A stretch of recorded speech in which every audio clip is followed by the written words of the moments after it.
Welcome, everybody, to the October fiscal meeting, Fiscal and Economic Issues. We're here to help you understand the facts, sharpen your arguments when you discuss what's going on in the world, and communicate to whoever your audience is, whether it's your neighbor, the comments section of the Wall Street Journal, or wherever you are communicating and discussing issues. We're going to talk about the labor market, deficits and debt, inflation and wages, net worth statistics, other economic statistics, and action. Among the data that's come out, the Census Bureau published data for 2022 last month.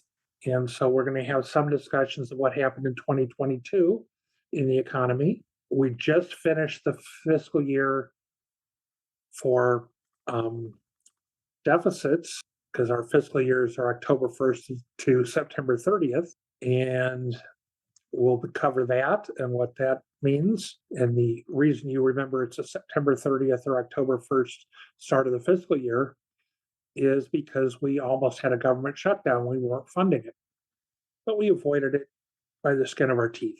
So anyhow, labor market, we had a surprisingly good number of jobs added in September. We had been going down, and we ended up getting 336,000, with some people having predicted fewer than 100,000. So a big month, especially when you figured the two prior months were adjusted up another 119,000. So versus last month, we're talking about this total number of payroll jobs in the country is up 455,000 versus what we were reporting last month. So job creation under Biden is averaging 435,000 a month, which is way higher than any other president. But a big part of that is the job losses of 22 million during the recession that occurred in 2020 with the pandemic.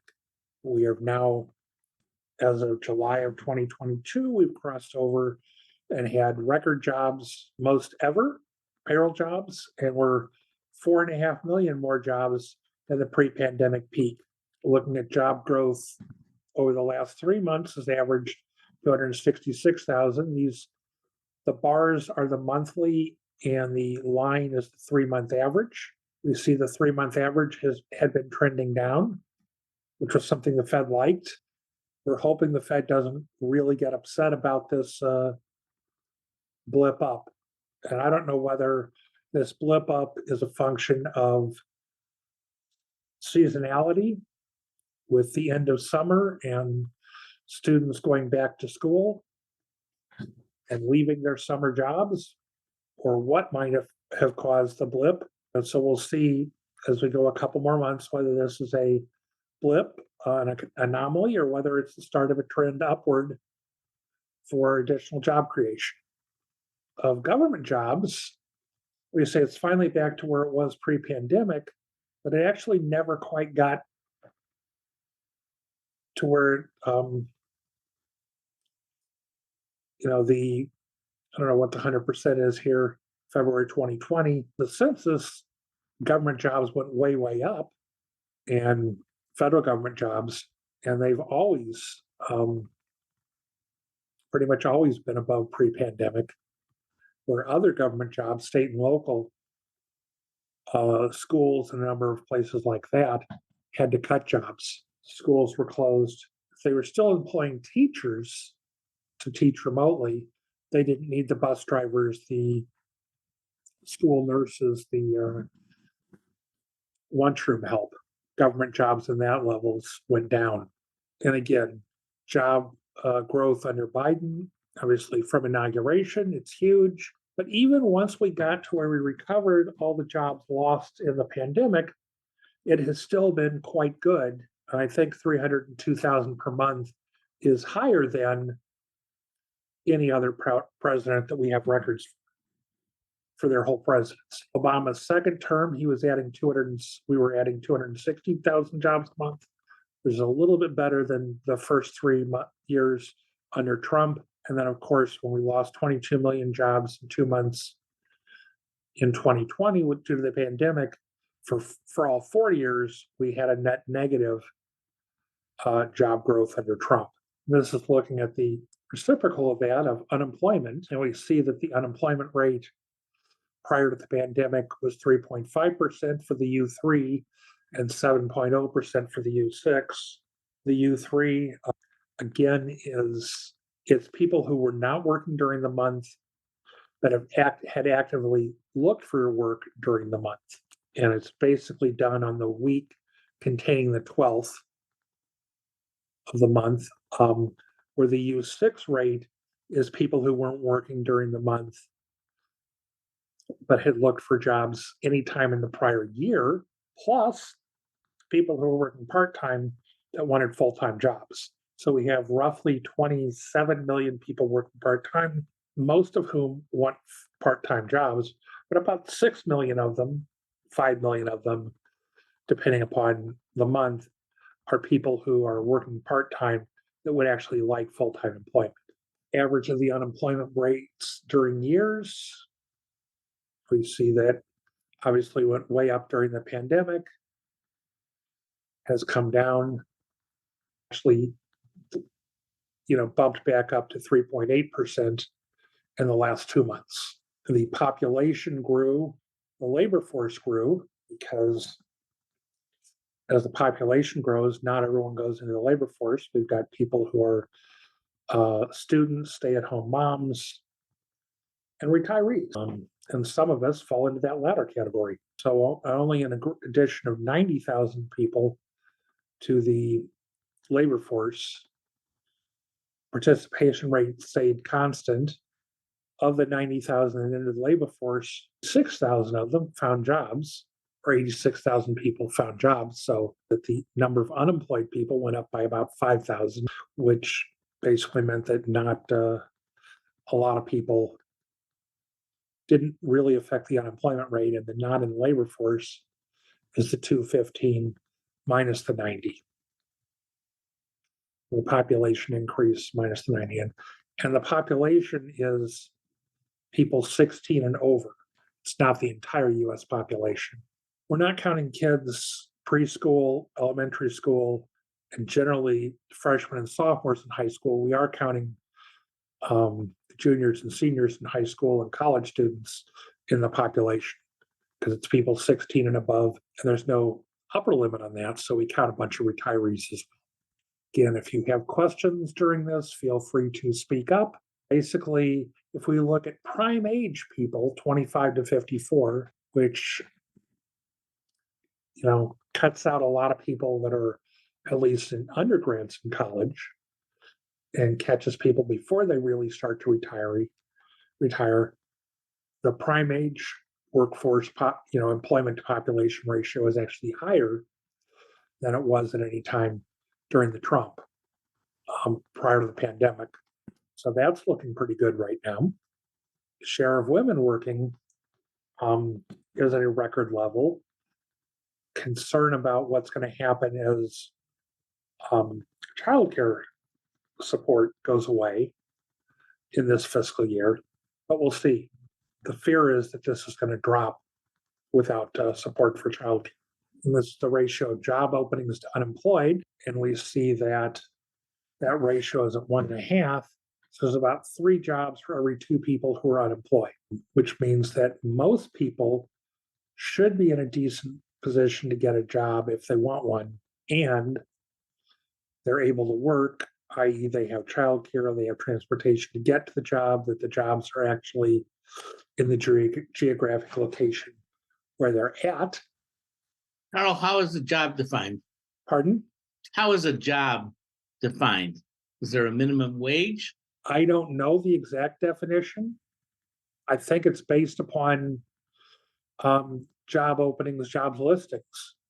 Job listing. Okay. And so there is no minimum income associated with those. There's no minimum income associated with the jobs that, payroll jobs, other than they are matching whatever the minimum wage is in the jurisdiction. I think job listings is what I was looking for. Thanks. And David will correct me when he comes on you know, if he knows. Percentage of our workers that are foreign born have gone up. Sure, if we extended this back 5 years, what we see is that during the recession, foreign born workers lost a higher percentage of their jobs, but now foreign born workers have come back and they have born workers than there were at the beginning of the pandemic. And I'm not sure why. Other than, as this said, we've got a lot of native born white workers who are retiring, have had a fair number of immigrants. And the question is there a minimum number of hours for a job? I would say no. The household survey will track the percentage, the number of people that are working part-time versus full-time, but as of now, there's no minimum.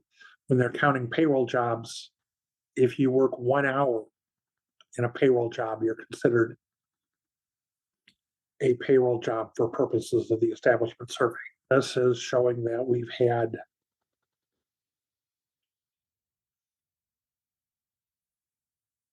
a fair number of foreign-born workers, and the percentage has gone up a little bit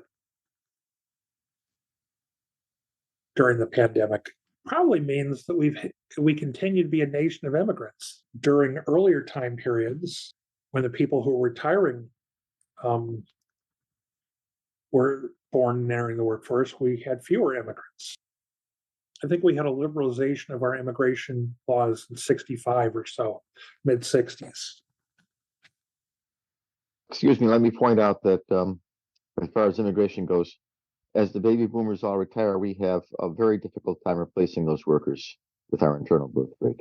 If we're going to have the people we need to fill the jobs we have to fill, a lot of them, most of them are going to come from India. I mean, here locally, our politicians are asking the Fed to allow them to grant work permits to immigrants that have come into the country so they can work and not be a burden on the local city and the county and the state. But that's mostly financial, isn't it? I'm sorry? I think that's mostly financial as far as the state is concerned. I don't think that's a labor issue. Not that it doesn't affect it. I guess I'm not sure of your point. I mean, The governor is worried about the crushing financial effects on the state of Illinois. I think the additional labor is really a side benefit. Well, let me say that what you call a side benefit is still a benefit. We do need those. We do need those workers. I agree, but I think the governor's immediate primary concern is financial. At least that's what he said. okay. But if they get work permits, isn't it a benefit for the immigrants too, and that they begin to start? They earn money. They start paying taxes. Yeah, it benefits the economy. It benefits them because they start building some wealth. Assimilation. And, you've probably heard that everyone is working multiple jobs to get by. And that's kind of a myth. That just prior to the pandemic, we had about 5% of the population that was working multiple jobs as a percent of the people who were employed. And obviously, way down when we lost 22 million payroll jobs. It's been crawling back up, and we're just now at 5%, although we were above 5% for much of the few years prior to the pandemic. And this is, if you go back 20, 30, 40 years, this is kind of the range you'll see. And the percent working multiple jobs tends to occur in a good economy with a low unemployment rate as opposed to a bad economy. People are putting stuff in the chat, so let me check that. I mean, one of the things on the complication of the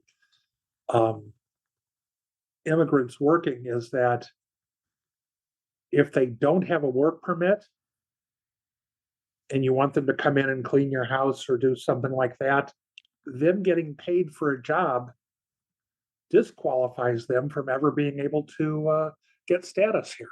So it's a big problem if they try and work without a work permit. Okay, as I mentioned earlier, we have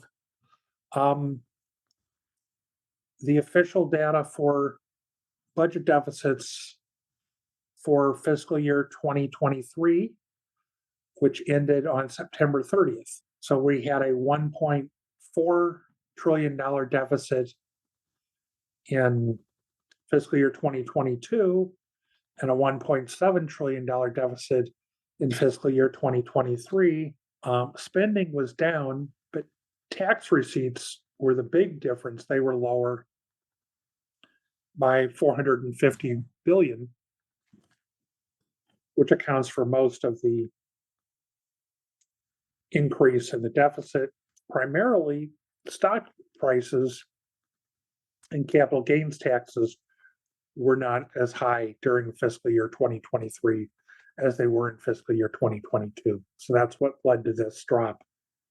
And then we can get into some discussions about some of the other things that are behind this drop in terms of outlays, which has to do with the forgiveness of student debt. So if we just go with the official numbers, the deficit increased a little bit, and it wasn't due to spending increases, it was due to tax receipts going down. But if we look at it a little bit deeper, we see that we, in fiscal year 2022, had a student debt relief charge of almost 400 billion that wasn't actually spent. And so many commentators are reversing that charge and saying the adjusted deficit for fiscal year 2022 is really just under $1 trillion, and the adjusted deficit for 2023 is just over. If we use those adjusted numbers here, we see that in Trump's budget years, we had deficits that were going up and then went way, way up in fiscal year 2020 and fiscal year 2021, came down substantially in fiscal year 2022, and have now gone up in fiscal year 2023. If we, again, if we didn't adjust those numbers, this number will be 1.4, and this number will be 1.7, 1.8. And again, using the adjusted numbers, what caused the increase? It was, again, biggest thing is capital gains weren't as big. And also, there's a filing delay in California. So where they would normally be paying quarterly taxes in September, they're getting paid in October, which means that we would expect the budget deficit for fiscal year 2024 to come down by the amount of those taxes that are getting paid in October. The country's paying higher interest rates.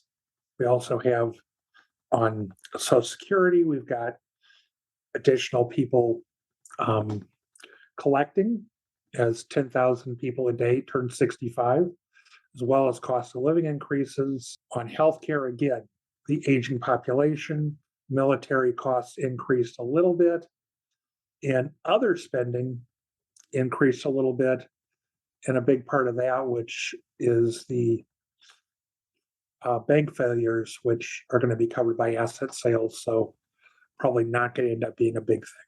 So it wasn't necessarily policy changes that caused this so much as just normal stuff. It wasn't policy changes, at least at the fiscal level. This policy change at the monetary level of the Fed, just normal aging. And we see that debt as a percentage of the economy peaked after the economy went down a little bit during the pandemic recession. And so it's been coming down for the most part, although it did go up a little bit here in 2023.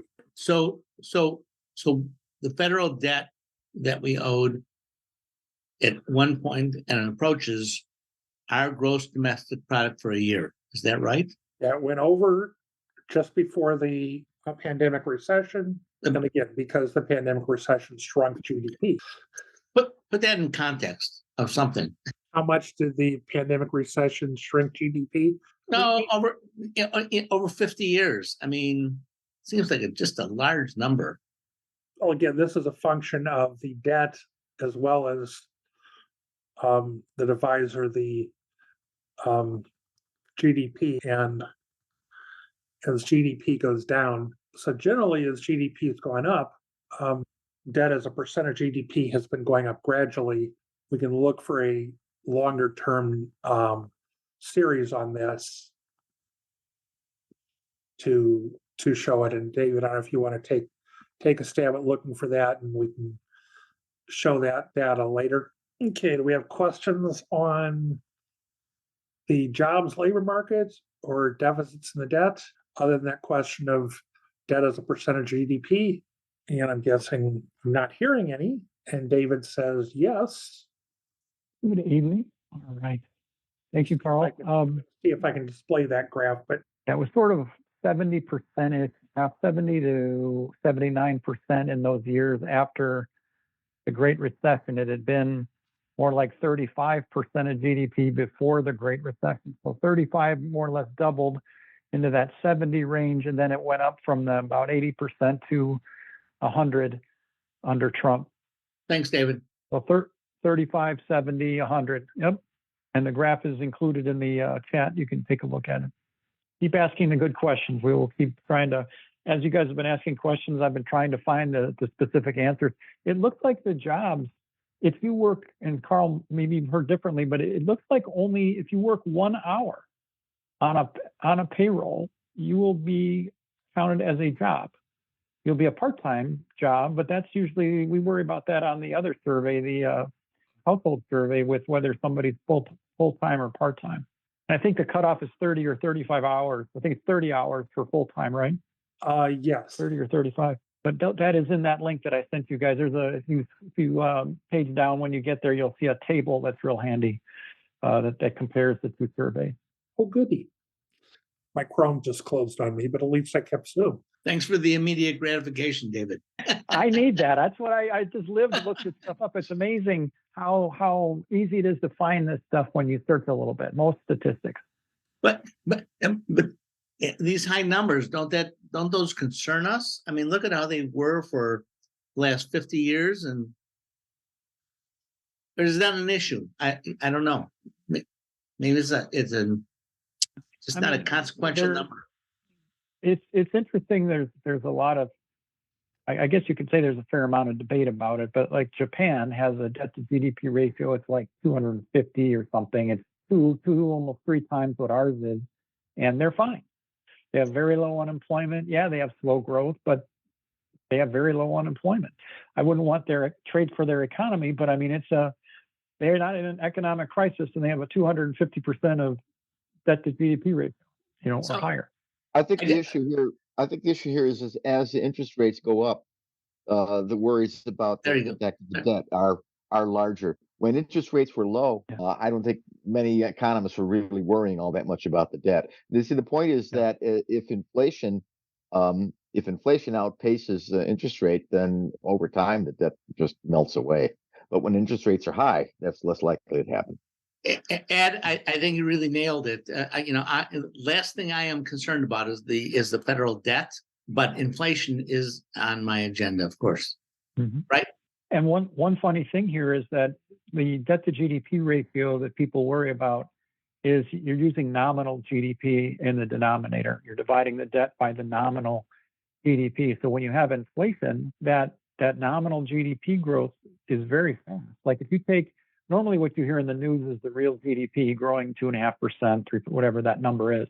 But if you add inflation to that, add that 4%, your nominal GDP growth has been like 6-7%. And that's part of why that debt ratio is falling. And that's part of the way that, because national debt dollars, I don't think it's ever gone down overall. But if you have periods of inflation or fast growth or a combination, that debt ratio falls. And so you kind of have to, it's tricky, but you have to kind of watch out. People are always shouting from the rooftops, oh, it's national debt, 33 trillion, blah, blah, blah. I mean, but it's really the debt ratio. And I think the point you guys just brought up of the interest, how much interest is that going to crowd out other priorities? Good question. Our MMTers would probably say, no, you can spend as much money as you want to. But I mean, that is a debatable point. So but it's fair. I mean, they may be right. We'll see. Well, my Well, you're call is, trying to share. MMTs don't say you can print as much as you want. That's true. I agree. You can't print as much as you want. You can So MMT is just fundamentally at its core recognizing how governments who run fiat currencies like the United States Right. actually function. That's it. That's all it is. Now, there are some ramifications for that. One is, where does the money come from to pay the bonds? Well, where'd the money come from for the Treasury to spend the money in the first place? It comes from an act of Congress. Well, how much money can Congress allocate or authorize? Is there a limit? It's like saying how many digits can what's the biggest number you can have? No, wait a minute. Well, we can go down this. Right. Go ahead, Ed. Sorry. That's not accurate. Congress can say, I want to spend this money, but that doesn't create the money. When Of course Congress it does. says, no, it doesn't. When Congress says, I want to spend this money, the Fed has to go out and borrow the money from somebody to spend it. Nope. no. Oh, No, really? it doesn't. Absolutely. No, that's the key thing about MMT. That's so cool. No, it doesn't. It presses a button and the money is generated. Right. That is hard to get your head around. I believe me, I have struggled and wrestled with that. Right. That does not have to. Whatever Mind-blowing. Okay. the Fed can create. If that's the case, then why do we issue bonds at all? Why don't we just create the money that Congress wants to spend? The good question. The constraint is inflation in theory, and that's the better explanation of MMT theory, which is if Congress legislates it, the Fed can create the money to spend it, and you can buy whatever. But if there are not resources enough to make those widgets, inflation goes through the roof, and then you have to cut back. Fine. So let's be clear then. Congress can say, I want to spend this money. And the Fed, not Congress, the Fed can decide whether it wants to create that money out of thin air or borrow the money. Is that correct, David? Yes. The So Fed must follow the legislation. The Fed can't just say, no, we're not going to do that. The Fed is told by the law, that's the Congress passes that budget authorization or that law. Sure. They must conjure the money. That's right. But they can borrow it or they can create it, right? They will, yes, but chronologically, my understanding is they will create it immediately and then worry about the borrowing later. That's my understanding. That's fine. They create it, and maybe they borrow it, and maybe they don't, but that's their decision, not Congress's. what happened I think you're before right the there. Fed existed? That part you're right, Ed. I think it's Fed's decision on how to finance it at that stage. Yeah. Thank you. What happened before the Fed existed? I rest my case. What case? That the Before Fed Ed is always right, just so you understand. He is. the case is I adjust to Ed's pronouncement. the Fed makes the decision as to whether to borrow or create, not Congress. Correct. So how does the Fed borrow money? The Treasury sells bonds, right? No. Treasury's not the Fed. Okay, David, you have to clarify this for us then. and I suggest that we close. Go ahead, Christine. We can postpone this to the end of the meeting. All right, fair enough. That's right. It is fascinating, though. It is. MMT is a fascinating thing. I'm glad that people are aware of it now and talking about it because it deserves to be heard. Right. All right, inflation, a subject that nobody wants to hear about. This is the inflation for. First of all, can you guys all see the screen? Did I get it right, Christine? Yes, I can see the screen. Yeah, we see it. Is it maximized? It's the full size. All right, good. All right, excellent. It's good. That's rare when I get that right on the first shot. All right, so this is the inflation rate versus the prior month. So still high, 0.4%. Kind of mentally multiply that by 12. That's 4.8. You put in a little bit of compounding in there, 5%. That's still higher than the 2% the Fed wants. They'd be more happy with like that May, June, July kind of trend there. That was something that's a little better. So inflation has picked up a bit. When you look at the cause, so September was plus 0.4. That's in finance lingo. That's 40 basis points. 100 basis points is 1%. And if I'm looking over at the right-hand side of the screen, you can see the caption over there on the right. The BLS is saying that housing was 23 basis points, so 0.23 of that 0.4. Energy is 11, food is 3. So it's not food driving that number right now. It's housing, and to a lesser extent, energy, meaning gas prices. and they got the caption down here, says below, the index for shelter was the largest contributor, blah, blah, blah, accounting for over half of the increase. So, 0.23 of that 0.4 was shelter, rent essentially. So that's what's driving it now. And we've talked before about if it's a battle every month of housing versus energy, or at least it was, and now they're going the same direction. But for a while, energy was coming down and housing was going up. So now they both went the wrong direction for us. Some good news again on the red line. This is now comparing inflation versus a year ago. How much are prices higher than a year ago? The red line says prices are 4.1% higher than a year ago, and that's core. That excludes food and energy. And that's what the Fed tends to weigh more heavily as the core elements. And the 3.7 is the CPI all, which was unchanged versus a year ago. So, still a little bit high. The Fed wants to get this down in that, probably 2.5. We always talk about 2%, but that's really the PCE inflation, which runs a little lower than the CPI. But for the sake of it, simplicity, they want to be closer to 2% than they are. And you can see down here, it says the shelter index increased 7.2% over the last year, accounting for over 70% of the total increase in all items less food and energy. So that's the core. It's, again, the shelter index is weighed very heavily in that number. If it were weighed 100%, it was the entire core, it would be 7.2, core would be 7.2. It's part of it. So shelter is really driving that red line. But the good news is that red line is still coming down, but it's still high. Here's the detail. Only the part that is boxed in on the right that has those dotted lines around it is versus a year ago. The other numbers are versus the prior month. As you can see, energy has been popping for the last couple of months, although versus a year ago, it's mixed. That's the two red columns highlighted there. And then the minus 0.5, that yellow section over there is from a year ago. You can see the 3.7 and the 4.1 for the all items in the core that are highlighted in that blue/purple. I guess I missed the mark with the green. It belongs on the 8, probably the Google translation of this, but used cars and trucks has come down versus a year ago. That used to be a big deal at the beginning of the pandemic. But you can see shelter is really the main issue. And then that's sort of been a steadily too high. And then energy is sort of fluctuating around that. Is that a housing shortage issue? I would think yes, to some extent, because if there were more houses, if you had too many houses, shelter would be going down. Yes, I don't know how much is demand versus supply, though. I don't know that. Okay. That's not easy to split out. But yeah, if you suddenly built 1 billion houses, your shelter would go down, definitely. I often wonder if they're going to take all of these office spaces that are in the cities that people are not using anymore and convert them into low-income housing, but that is not an easy thing to do. If I remember, I'll put a really interesting article on that subject from the New York Times in the chat a little bit later. But that was it's not easy to do that, but it can be done if the government wanted to go there.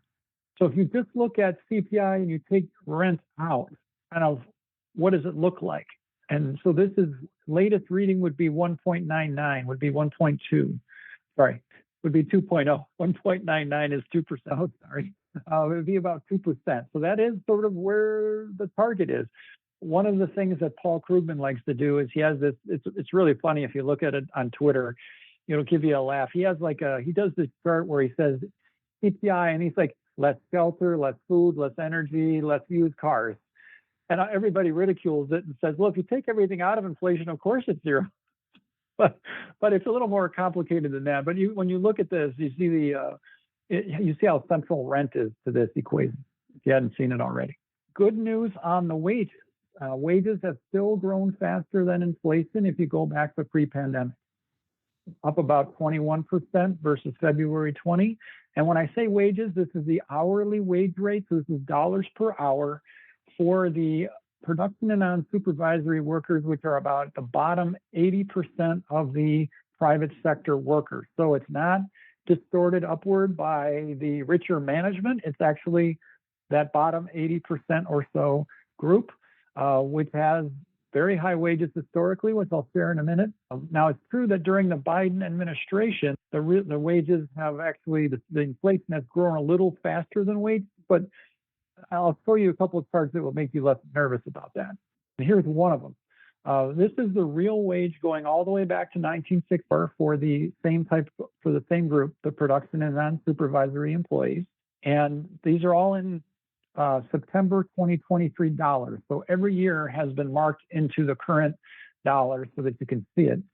And it's right now we're extremely high, about 96 percentile. So that 29.06 an hour is higher than 96% of observations going back to 1964, which is when this data series starts.